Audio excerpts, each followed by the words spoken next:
everyone, I'm Kenny and welcome to theme class. Do you remember what we're working on this theme? It's something super fun. Science experiments. Now, if you remember, science experiments are things that we do to try to answer questions about the world so we can figure things out. They're a great chance for us to have fun and make mistakes without worrying. Every time we make a mistake in a science experiment, it helps us to get one step closer to answering the questions that we don't know yet. So today, we're going to keep talking about science experiments, and this time, we're going to focus on springs. So can you say, I can learn about science experiments and springs? One more time. I can learn about science experiments and springs. So, last time, we talked about magnets, and we learned that magnets use force to be able to move objects. Either they repel or push objects away, or they attract and pull objects towards them. Now, springs also use the forces of pushing and pulling. But what's a spring? Well, actually, I'm pretty sure you've seen springs all the time, and maybe you just didn't know what it was. Here, I'll show you some. Here I have a box full of springs. Now, you can see they're all different sizes and shapes, but they're still springs. And we have two different types of springs. One that focuses on a push, and the other that uses a pull. Now, when we had a push and a pull using magnets, we called it repelling and attracting. Here, we have our two different kinds of springs. Let's start with this one. This spring looks a little stretched out, right? We can push it down and it comes back up. Strings are full of what we call potential energy. Potential means it's not happening yet, but it could.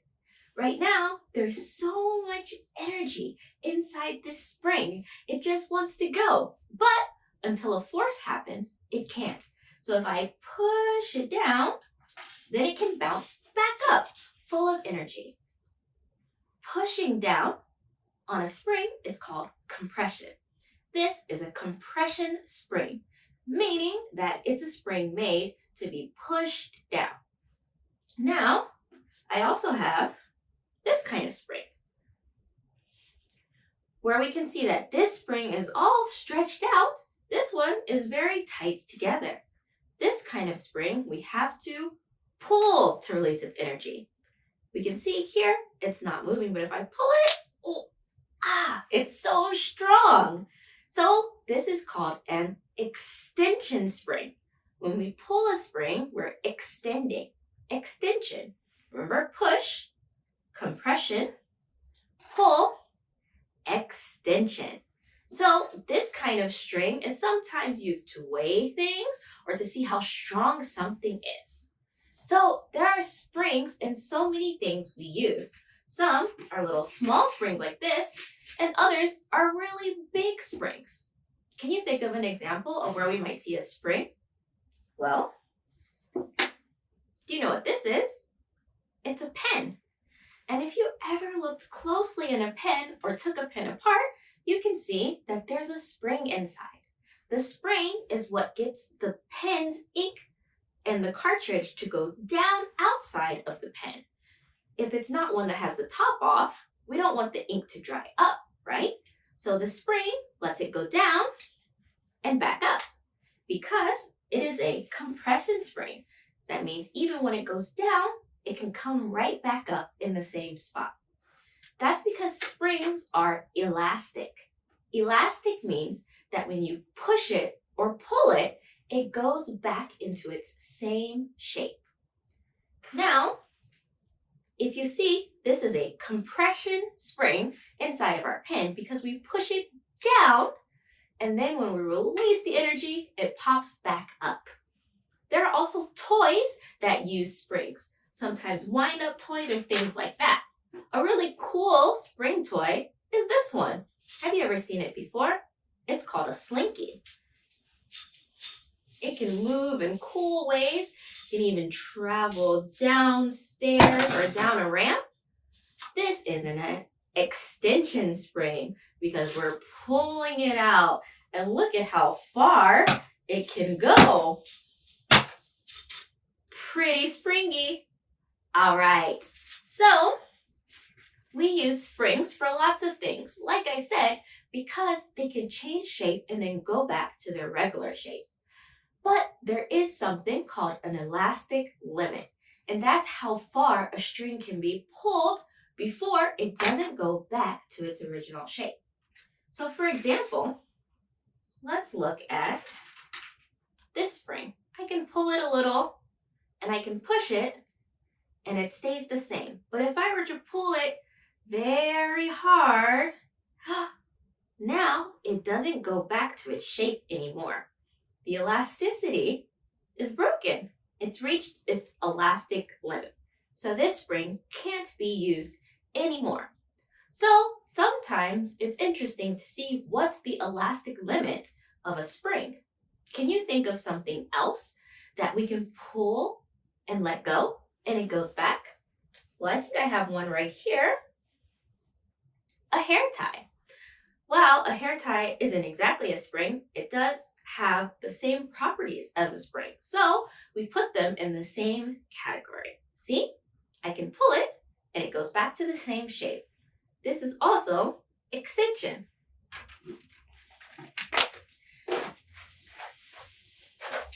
So let's think of some cool things we can do with springs. First, I can teach you how to make your own spring in a way that's pretty cool and very easy. We're going to make a spring out of paper. Usually when we think of springs, they're made out of metal, but we can make springs of our own. So for this, I need a piece of paper. If you have a long piece of paper, that's even better, though you can make a paper longer by just gluing or taping it together. So I need 2 long strips that are about the same size. So I'm going to go and cut straight across one time, and then I'll try to make it the same size. I'll cut across again. If it's not quite the same size, that's okay. All right, I'm done with this piece. Now to make our spring, we need to glue these papers like this. So first I'll take this piece of paper, I'll add some glue here, and then I'll take this piece of paper and lay it on top. Now we're going to cross our paper over. First this way, then this way. Now again, this way and this way. And keep going until we run out of paper. Over and over. The longer your paper is, the longer and bouncier your spring will be. All right, almost finished. We're just going to keep folding over and over. Okay. A little bit more. 1, 2, 3, 4. All right, so I'm going to take this last piece. That's a little too long. I'm going to cut it off. And then I'm going to glue the final piece down so that it's all together. Now, I have a spring. Bounce, bounce, bounce. And you can turn this to something even cooler. So I'm going to get another piece of paper. How about this red one? And I'm going to draw something. How about a flower? So I've got my pencil.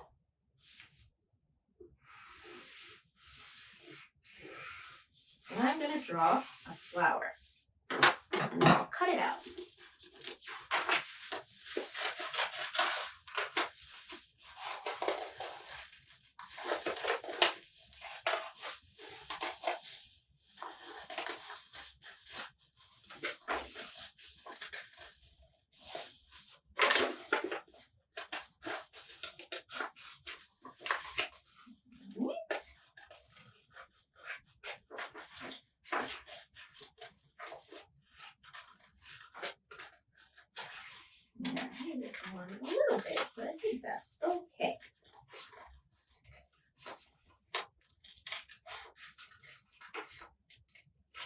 All right, so there's my flower.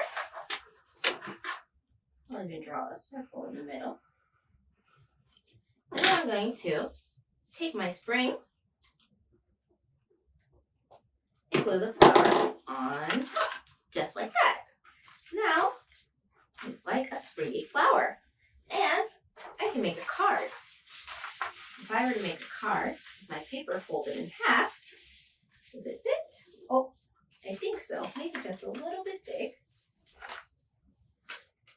I'll cut it just a tiny bit smaller. This side too. All right, let's try that. So then, if I were to take my spring, put the glue here, and put on my paper, if you were to write a card to someone with this inside, when they open it, they get a fun, springy surprise. Isn't it great? We can make our own springs out of paper. Okay, now I want to do a fun spring experiment with all of you. And this is going to be using things that I think we all have around us so that you can do the experiment too. So, instead of using springs like these, which maybe everyone doesn't have these springs lying around, we're going to use rubber bands. Like I said, rubber bands behave like springs. They're elastic and they can be extended and then go back to their regular shape. So for our experiment, we want to be able to answer a question. When you start an experiment, you usually have a question in mind, which means you're thinking about it, something you want to know, but you can't just figure it out. You have to try different things. So our experiment is, which ball pulls the spring the most? Which ball pulls the spring the most? So when doing a science experiment, it's very important to take notes because otherwise, maybe what you're thinking wasn't what actually happened. If you take notes in a way where you can tell exactly what happened, then at the end, you'll be able to answer your question. Now, how are we going to do this experiment? And what is it about? Well, this is about weight and elasticity and how much we can extend a spring. For this experiment, you can see I have 5 balls written: ping pong ball, wooden ball, marble, bouncy ball, and golf ball. You can use whichever balls you have or even other items that you have around your house. But first, let me go back a little bit and let's set up our experiment and I can show you what I'm using and how we're going to do it. So now we are ready. We want to know which string will extend or pull this rubber band the most. So how we're going to do our experiment is we're going to take each ball and put it inside this cup. Then we're going to measure from the table to the bottom of the cup to see how far it's gone. If we can see now, before we put anything inside, put this here where you see the 0. Dun, dun, dun. Right here. It is about 21 centimeters away from the table with no balls in it. So we can even write that on our paper. 21 centimeters. That way we can remember. Now, if you notice, I have distance from the table number 1 and distance from the table number 2, as well as average distance. This is because maybe this number will change. So we're going to see which one happens. You should always do an experiment more than one time, just in case something happened that made you get one answer and it wasn't the real answer. So when we do a science experiment, we often like to make a hypothesis. A hypothesis is a guess, but a guess where you're really thinking. So before you start, you should always think, which one do you think will answer the question? So right now, while we're getting started, I want you to go ahead and think, which ball do you think is going to pull this cup the most? the bouncy ball, the wooden ball, the golf ball, the ping pong ball, or the marble. So go ahead. All right, so we're going to go down all of them and then do it one more time. So let's start with the ping pong ball. So I'm going to put it inside. And now let's take our measuring tape at 0. Oh, it's still 21 centimeters. Seems like it didn't really pull the ball at all, or pull our string. So 21 centimeters. All right, let's try the wooden ball. Oh, I can tell that one pulled some.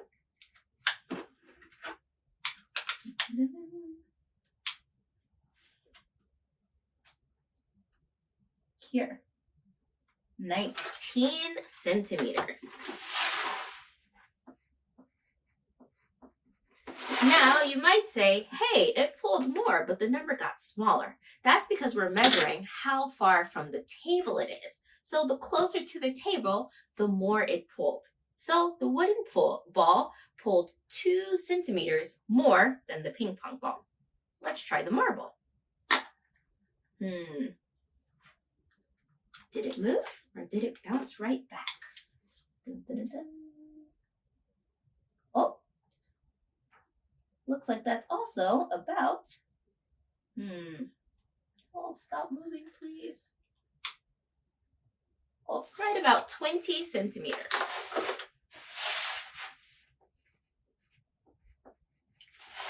All right, let's try our bouncy ball.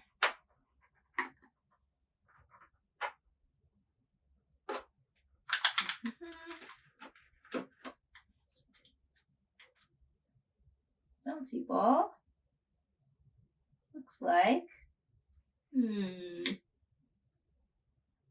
also right at 20 centimeters, about the same as the marble. The basket is moving, so it's a little difficult to tell, but remember, we're going to measure again one more time so that if we made any mistakes, we'll notice. All right, and golf ball. Oh, that definitely has extended.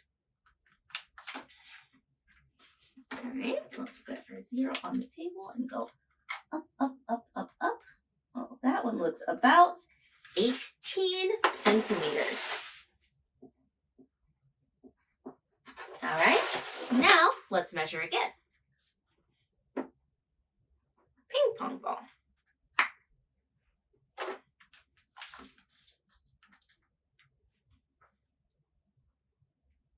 All right, still looks like about 21 centimeters. Now, because the number didn't change, we can go ahead and say that the average is 21. To get an average, you add the two numbers together and then divide by 2. And take it in half since we have 2 numbers. That'll tell us what was it the most. But if the numbers are the same, that's just the answer. Now let's see the wooden ball. So before we got 19 centimeters. Let's see, do we get about the same? Yep, still 19 centimeters. Looks like so far we're getting similar results. So we can go ahead and write our average as 19 centimeters. Let's try the marble.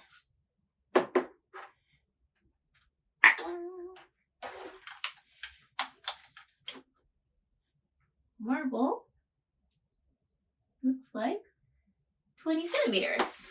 Oh, guess we measured pretty accurately. Where are you going, golf ball? So again, our average is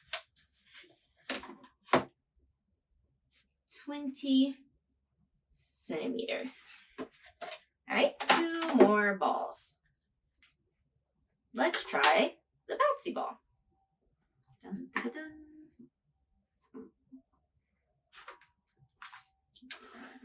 0. 20 centimeters for our bouncy ball, which means our average is also 20 centimeters. All right, and last one,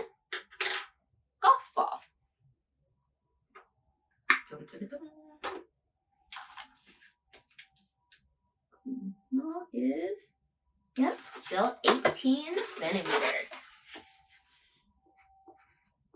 Which means the average is 18 centimeters. All right, I can take the golf ball out and move this over as we finish. Now, in our science experiment, we can see that both times we measured, we got the same thing. But a lot of times when you do experiments, you'll get lots of different answers. And that's why we always test more than one time. And it's even better to test more than 2, 3 times, or 4 times. However many times you need to test to get an accurate or correct answer. Let's say that I put this in, but when I went to measure, I accidentally was pulling it and I didn't notice. If I measure again, I'll notice, wait, these numbers are very different. And then if I were to do it a 3rd time, and then it was closer to what I got the 2nd time, I would realize, something must have been different in the first test than the other 2. That's why we always measure multiple times. So let's check our results. So which ball pulls the string the most? So we saw the ping pong ball pulled the string 0 centimeters. It extended just a little bit, but less than a centimeter. The wooden ball pulled the string 2 centimeters, 19, 20, 21. So let's write 0 centimeters and 2 centimeters. The marble pulled the string 1 centimeter. The bouncy ball also pulled the string 1 centimeter. And the golf ball pulled the string 3 centimeters. 18, 19, 20, 21. 3 centimeters. So, to answer which ball pulls the spring the most, the answer was the golf ball pulls the spring the most. Who got that as their hypothesis? Well, don't be sorry if you didn't. A lot of times when we do science experiments, our hypothesis or our guess is wrong. But because it's science, that's kind of a good thing. If you get it right the first time, you didn't learn anything. You already knew the answer. And we do science experiments so that we can learn new things. The point is, you can do so many science experiments and learn so many different things. I hope you guys tried this experiment out, and maybe you can see even more things to see how strong or how much it'll pull. And maybe you'll even figure out what was the elastic limit of your rubber band. When will it not stretch back? All right, guys, thank you so much for doing these science experiments with me. I can't wait to see you next time. Bye!